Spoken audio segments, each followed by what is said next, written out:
Hey you guys, it's Rachel here with Senza Tempo Cane Corso. I'm out here with the dogs. Oh, good gracious. And we're off. Come on, back here. No, let's go. Hey, get back over here now. Move it. Back over here now. You bad dogs. Get your butts over here now. Let's go. Who else is still over there? Come on, let's go. Move it. All of you. What do you think you're doing? I've got my chickens out in the front, so I don't want anybody messing with them. Cut it out, Blondie! Blondie took Trinity down. Oh my God, Trinity actually laid down for Nirvana. Come on, girl.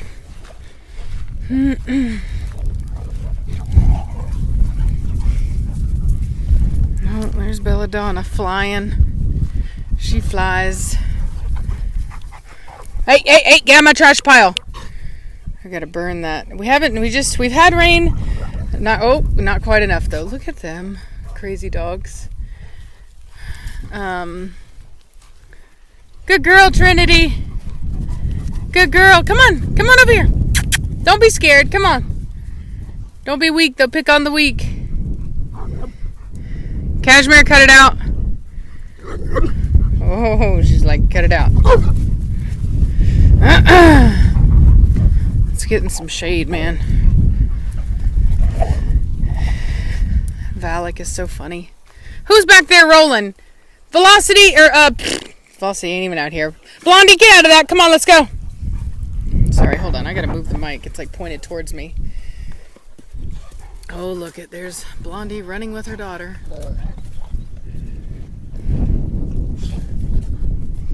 Preacher, Valak is looking real good. So I figured I would do a little. I told you guys I would try to get another video in. Cashmere got her rabies today, and fortunately for us, the transport company is running late today, and so I'm able to get another video in. So I hope you guys enjoyed this. I think that the last video, a lot of people seem to really kind of understand exactly, like what's going on and why, I'm making the decision that I am. There were some people that were still kind of accusing me of being selfish and greedy, which, to be honest with you, I find quite hysterical, because if I was being greedy, why wouldn't I just keep her? You know what I mean? Like, a lot of people have said, oh, well, she's the backbone of your company.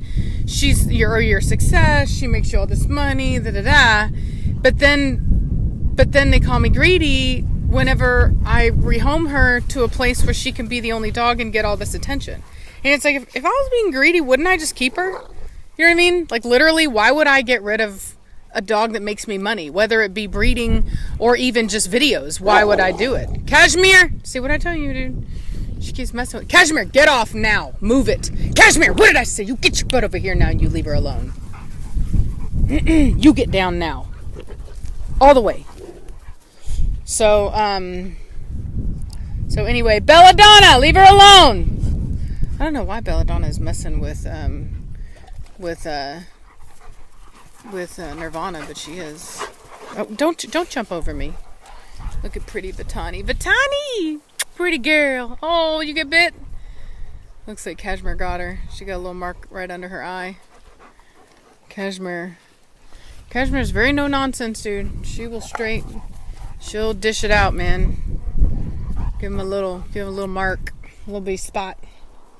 So you can see there, Cashmere, all of them are smelling the spot where I'm pretty sure Trinity probably did a little bit of submissive urination there.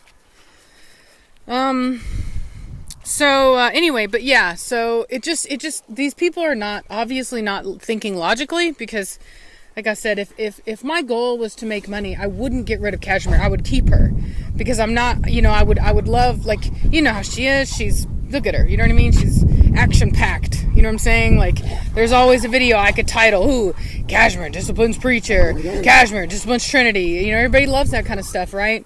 And it makes for great, content. But having said that, get down, Cashmere, before you get to me, you're gonna mess with my monetization. But having said that, like I said, for me, it's more important that Cashmere get to have a great life and be happy.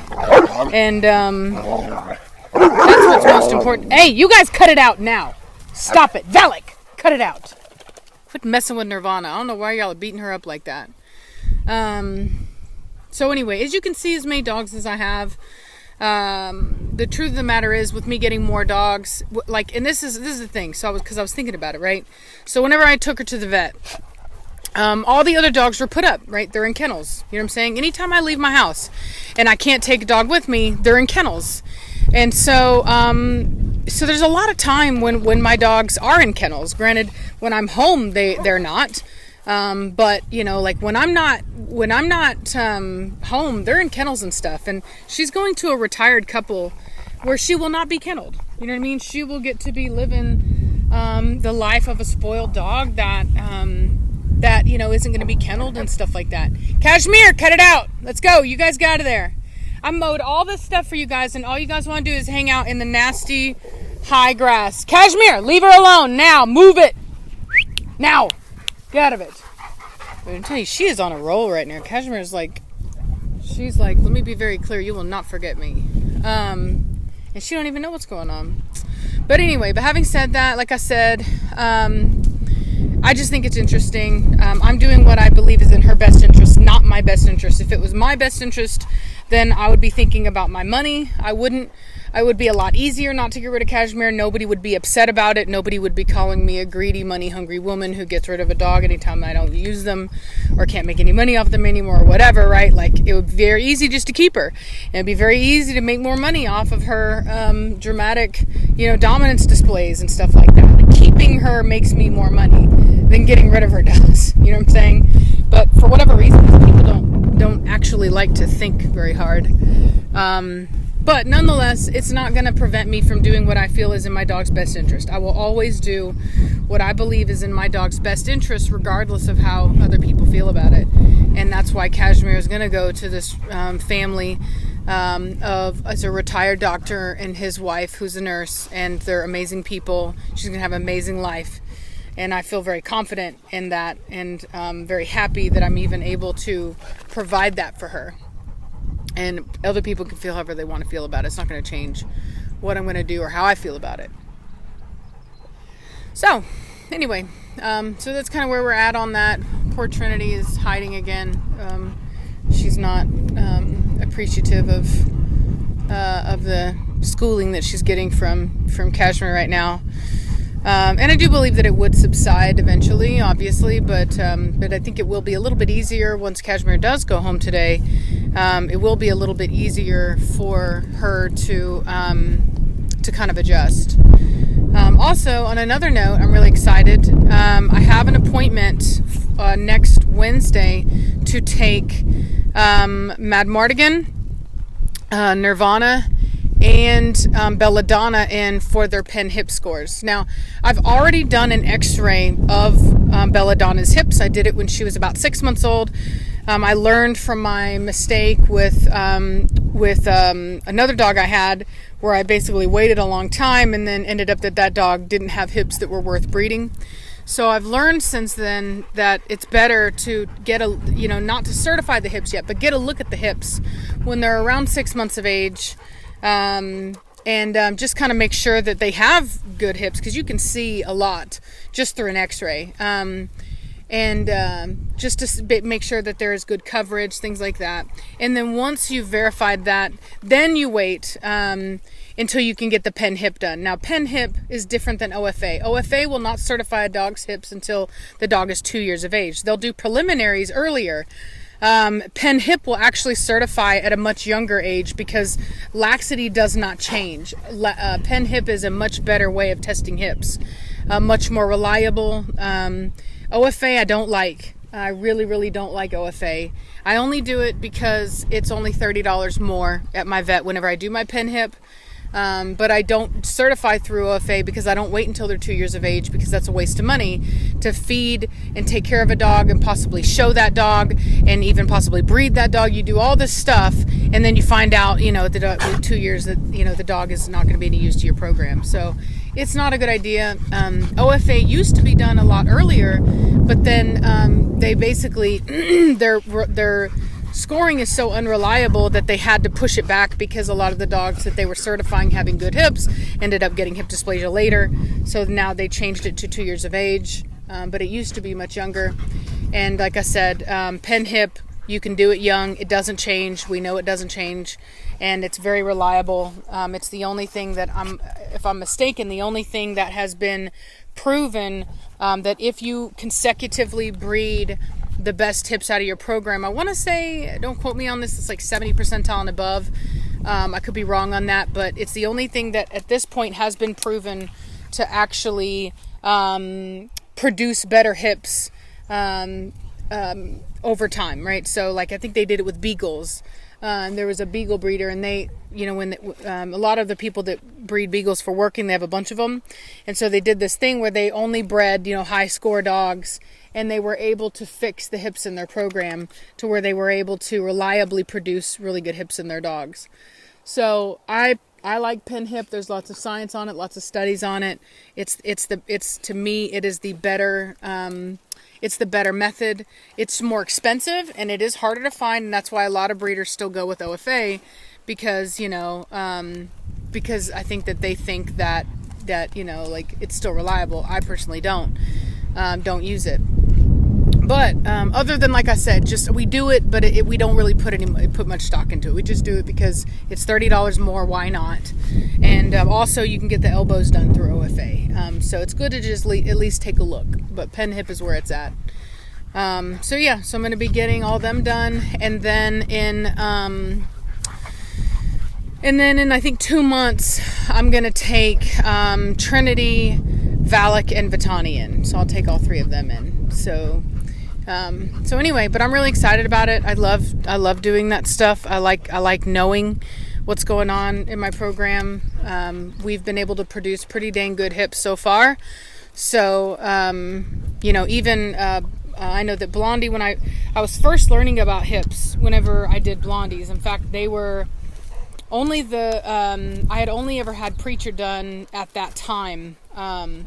But whenever we went and I got like 4 dogs done at one time whenever I got Blondie done. And so, and I was used to seeing these like phenomenal hips, you know what I mean? Like 90 percentile hips. And so when I got hers in, great, and I hadn't gotten the score yet. We only saw the x-ray, and you could see that one of her hips was looser than the other one. So I thought it was bad. At first I was like, oh God, we're not going to breed her. Like we'll just pet her out, or not pet her, she was my daughter's dog, but spay her, this and that. And I was kind of jumping the gun because I didn't really know what I was talking about at that point. I hadn't looked at enough hips.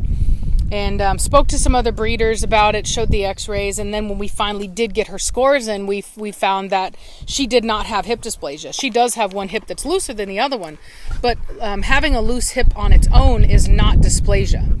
And that's why we bred her. I know there's a lot of questions, or there has been some controversy. I will say there's been some criticism from some people who only watched the first video and didn't watch the second one where I actually went over her results. And I've posted her results publicly as well, where it shows that there's no, there was no hip dysplasia in her hip, but people still talk, so whatever.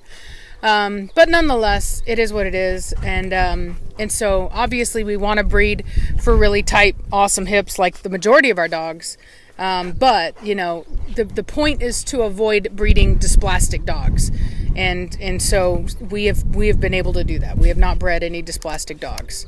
Only one dog did I have that came back as through OFA as dysplastic, and that particular dog we did not breed. Pen hip didn't find any signs of dysplasia, but that's because pen hip, there are studies that have shown that just having loose hips doesn't actually mean the dog will get dysplasia. And so pen hip will not mark a dog as dysplastic just because the hip is loose, whereas OFA oftentimes will. And it was a variety of factors, like she had a lack, not just were they loose, but there was also a lack of coverage as well. And so it was just multifaceted, and that's why she wasn't bred. But the breeder did replace her. So anyway, so we do our best to breed the healthiest dogs that we can, and this is just another step in that direction. We're very excited to go ahead and get all these guys hip tested and elbow tested to be sure that everybody's working with good stuff. Trinity, no! Where are you going? Come on. Trinity! Come on, Trinity. No, get off me, Nirvana. Yeah, I do not trust her. Anyway, I'm going to end this because Trinity is wandering where my chickens are and I don't want her by my chickens. So I'll talk to you guys later. Bye!